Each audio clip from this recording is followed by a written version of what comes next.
सानाम को जोहार इन नवा भिडियो रे सानाम को सागुन दाराम।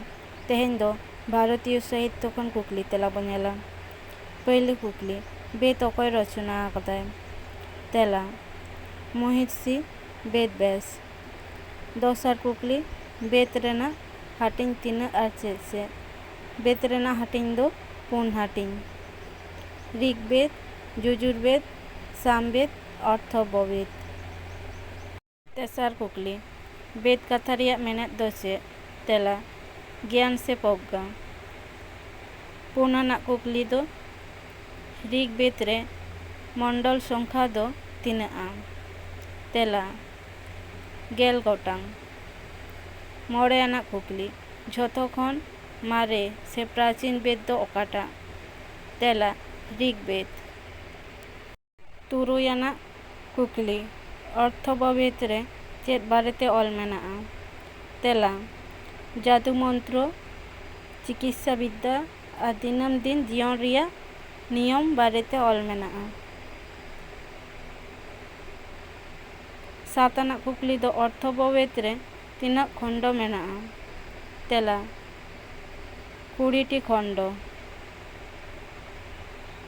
8 नम्बर कुकली बेद रेना अपर से एटा ᱧᱩᱛᱩᱢ दो चेद काना? तेला श्रुति।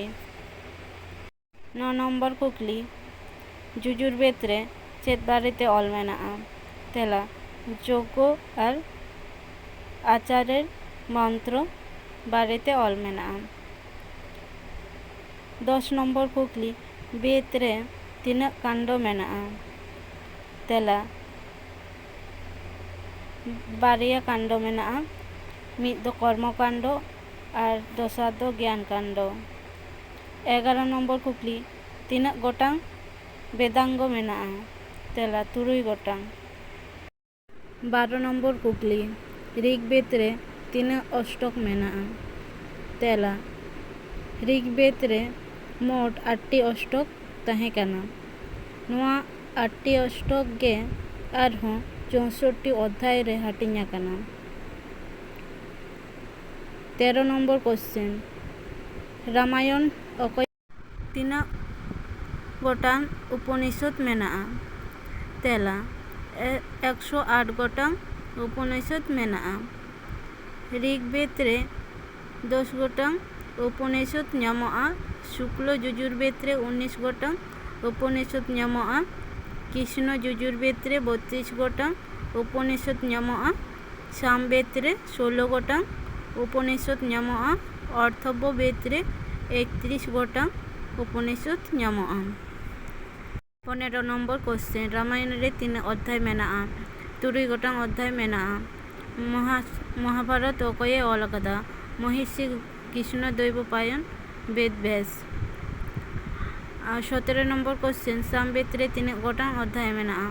तेला 23 गोटांग अध्याय मेनाआ। 18 नम्बर क्वेश्चन अर्थववेद रे तीना गोटांग खंड मेनाआ? तेला 20 गोटांग खंड मेनाआ।